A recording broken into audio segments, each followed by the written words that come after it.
ሰላም ውድ የተከበራችሁ የንቁ ሚዲያ ቤተሰቦቻችን ከንቁ ሚዲያ የዕለተ ሮብ ዋና ያልናቸውን ዜናዎች ወደ እናንተ ይዘን ቀርበናል። ከዜናዎቹ ጋር ያድናት ነኝ። አብራችሁን ቆዩ። የደብረ ወገግ አሰቦ ስላሴ ገዳም የመነኮሳት ግድያ ተዋብሶ መቀጠሉ ተገለጸ። እንደሚከተለው ይቀርባል። ከ800 ዓመት በላይ የእድሜ ባለጸጋ የሆነው የደብረ ወገግ አሰቦ ስላሴ ገዳም ውስጥ ስራው አባቶች በበረሃ ባዘግተውና ለሀገርና ለዓለም የሚጸልዩ መነኮሳትና መነኮሳያት ገዳማውያን የአብነት ትምህርት ቤት እንዳይነጥፍ ወንበር ዘርግተው ቀን ከሌት የሚያስተምሩ መምህራንና ደቀ መዛሙርትን ለገዳሙ በስለት የተሰጡ እንዲሁም ቤተሰቦቻቸውን በሞት የተነጠቁ በርካታ ህጻናት የሚያድጉበትም ገዳም ነው። ቅድስት ቤተክርስቲያን ለገዳማት በሰጠችው ኃላፊነት መሰረት የገዳሙ ስራ ተጠብቆ ከትውልድ ወደ ትውልድ እንዲሻገር ብሎም በአበው መነኮሳት ጸሎት የሀገርና ወገን ሰላም እንዲጠበቅ የራሱን ጉልህ ሚና እየተወጣ ያለም ገዳም ነው። ይሁን እንጂ በእንዲህ አይነት መልካም ተግባር የማያስደስታቸው በአካባቢው የሚንቀሳቀሱ ህገወጥ ታጣቂዎች ግን ዛሬም ድረስ በተደጋጋሚ ጊዜ ጥቃት ሲፈጽሙም ይታያሉ። ለዚህም ማሳያ ከ2000 ዓመተ ምህረት ጀምሮ በገዳሙ ላይ ሲፈጸም የነበረው የእሳት ቃጠሎም ይገኝበታል። ይህም በእንዲህ እንዳለ ከቅርብ ዓመታት ወዲህ የገዳማውያን መግቢያና መውጫ ሰዓት ተጠብቆ መነኮሳትን ማገትና መግደልም ሲፈጸም ይታያል። በዚህም በያዝነው ዓመት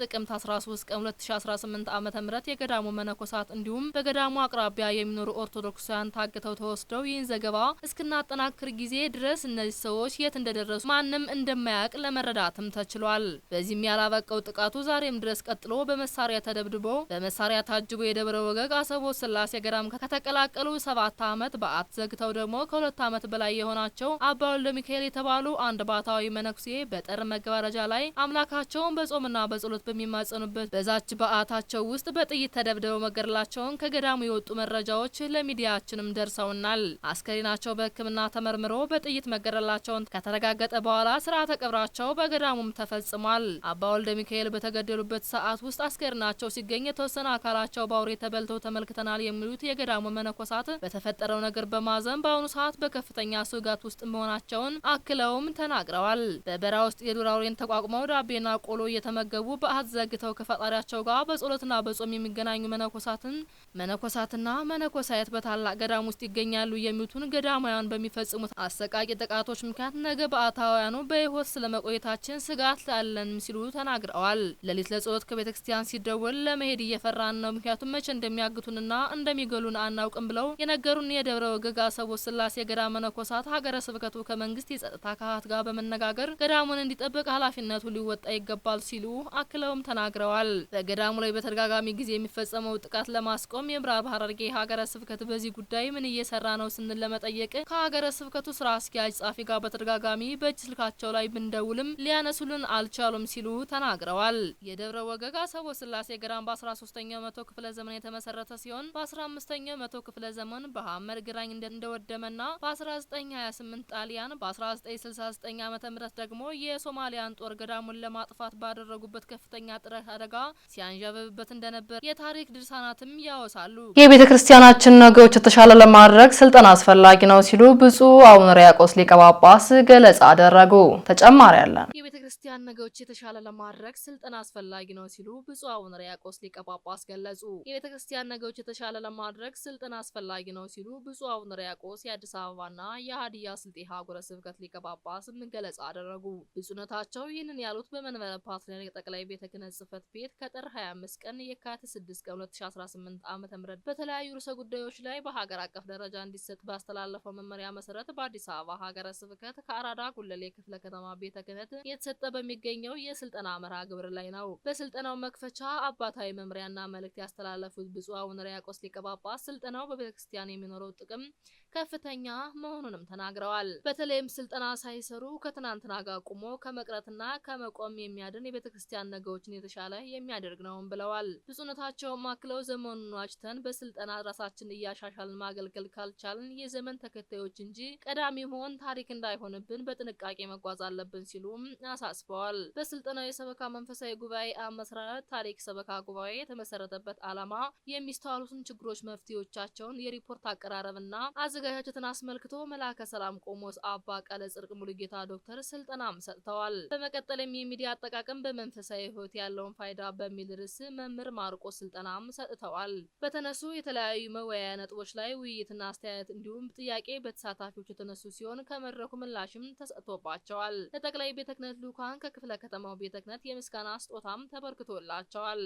የሰበካ ጉባኤው አሰራር ማጠናከርና ተደራሽነቱን ማስፋት እንዲሁም ከዘመኑ ጋር ራሳችን ማብቃት እንዳለብን መላከ ምሕረት ቆሞስ አባ ገብረ መድኅን ንጉሴ ሀገረ ስብከቱ ዋና ስራ አስኪያጅም አስገንዝበዋል። በስልጠናውና በምክክሩ መርሃ ግብሩ ላይ ብፁዕነታቸውን ጨምሮ መላከ ሰላም አባ ቃለ ጽድቅ ሙሉጌታ የመንበረ ፓትርያርክ ጠቅላይ ቤተ ክህነት የሰበካ ጉባኤ ማደራጃና መምሪያ ኃላፊ፣ የዕለቱ አሰልጣኝ መላከ ምሕረት ቆሞስ አባ ገብረ መድኅን ንጉሴ የሀገረ ስብከቱ ዋና ስራ አስኪያጅ፣ መምህር ማርቆስ ተበቃ በስብከተ ወንጌልና ሐዋርያዊ ተልእኮ መምሪያ የዜና ቤተክርስቲያን ጋዜጣና ዋና አዘጋጅ፣ የዕለቱን አሰልጣኝ መጋቢ ሰናያት የቻለው ለማ የክፍለ ከተማው ቤተ ክህነት ስራ አስኪያጅ፣ ገዳማትና አድባራት አስተዳዳሪዎች፣ ጥሪ የተደረገላቸው ሌሎችም የስራ ኃላፊዎችም ተገኝተውበታል። የቄስ ገበዝ ወዳጅ ያለው ስርዓተ ቀብራቸው ተፈጸመ።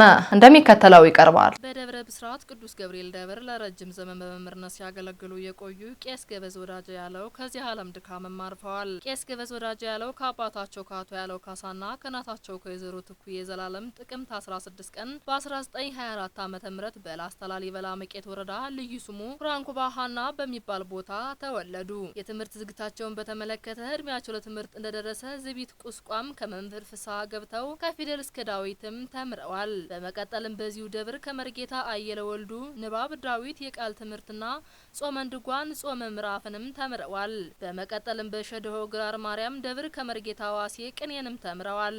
እንዲሁም በደጎዜ ኪዳነ ምሕረት ከመርጌታ መሰለ ቅዳሴንም ተምረዋል። ቄስ ገበዝ ወዳጅ ያለው ለትምህርት ካላቸው ፍላጎት የተነሳ በሰቆጣ ክፍለ ሀገር ልዩ ስሙ አመለ ማርያም በምትባል ከደብረ አለቃ መኮንን የጸዋዋ ዜማ ወደ አዲስ አበባ በመምጣት ለትምህርት ካላቸው ፍላጎት ትጋት በዘመናዊ ትምህርት ጎፍ አካባቢ በሚገኘው አጼ ዘርዓ ያዕቆብ አንደኛ ደረጃ ትምህርት ቤት እስከ 6ኛ ክፍል ድረስም ተምረዋል። ስልጣነ ክህነትን በተመለከተ በ1938 ዓመተ ምህረት በአዲስ አበባ ከተማ በአታ ለማርያም ገዳም ከብፁዕ አቡነ ይስሐቅ ግብጻዊ ማዕረግና ዲቁናንም ተቀብለዋል። ከአቡነ ገብርኤል በወቅቱ የወሎ ክፍለ ሀገር ሊቀ ጳጳስ የቅስና ማዕረግንም ተቀብለዋል። ሐዋርያዊ አገልግሎትን በተመለከተ በ1964 ዓመተ ምህረት ወደ አዲስ አበባ በመምጣት በልደታ ማርያም፣ በጎፋ ቅዱስ ገብርኤልና በተለያዩ አጥቢያዎች ተዘዋውረው በነጻ ያለምንም ወራዊ ደመወዝም አገልግለዋል። የጋብቻ ሕይወትን በተመለከተ ሰው እናትና አባቱን ይተዋል ከሚስቱ ጋርም ይጣበቃል እንዳለው ቅዱስ መጽሐፍ ግንቦት 16 ቀን በ1946 ዓመተ ምህረት ከወይዘሮ ተዋበች አምቦ ጋር በስርዓተ ተክሊል በቅዱስ ቁርባንም ጋብቻቸውን ፈጽመዋል። ቄስ ገበዝ ወዳጅ ያለው ከክብር ባለቤታቸው ወይዘሮ ተዋበች አምቦ 3 ልጆችና 5 ወንዶች ልጆች የወለዱ ሲሆን 13 የልጅ ልጅም አይተዋል። ቄስ ገበዝ ወዳጅ ያለው ትዳራቸው የሚያከብሩ ልጆቻቸውን የሚንከባከቡና አስተምረው የተመቅደሱን ተተኪ አገልጋይ ያፈሩ ትልቅ አባትም ነበሩ። በ1947 ዓመተ ምህረት ጥር 29 ቀን ደሴ ደብረ ቤተል ስላሴ በዚሁ በአዲስ አበባ በ1964 ዓመተ ምህረት ጀምሮ በቀድሞ ስም በልደታ ወረዳ ደጃች ኃይለ ማርያም በአሁኑ ቂርቆስ ክፍለ ከተማ በቀድሞ አጠራሩ የቄስ ትምህርት ቤት በመክፈት ልጆችን ፊደል በማስቆጠር ዳዊት በማስደገምና ህጻናትን በስነ ምግባር ኮትኩቶ እንዲያድጉ በማድረግ የመንፈሶቻቸውን ያፈሩ ሲሆን ለአዋቂዎችና የንስሐ አባት በመሆን ሐዋርያዊ አገልግሎት እስከ 1969 ዓመተ ምህረት ድረስም አገልግለዋል። በ1969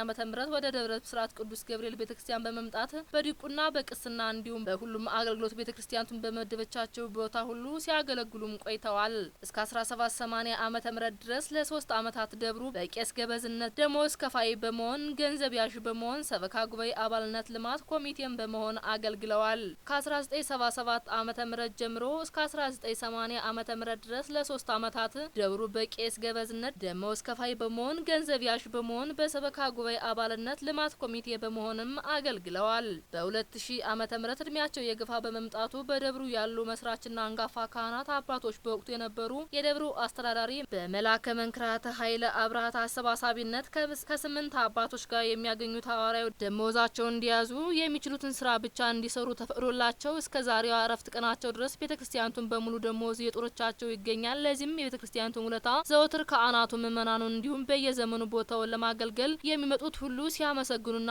ሲጸልዩም ኑረዋል። ቄስ ገበዝ ወዳጅ ያለው በደብረ ብስራት ቅዱስ ገብርኤል ቤተክርስቲያን ከ50 ዓመታት በላይ በነበራቸው መንፈሳዊ አገልግሎት ቤተክርስቲያንን በተለይም ጊዜ ችግር ሲገጥማት ከፊት በመሆን ለቤተክርስቲያን ሲጮሁ የኖሩ እንዲሁም ቤተክርስቲያን ሲያከብሩ በመኖራቸው የቅርብ ጓደኞች ጓደኞቻቸውም ይመሰክራሉ።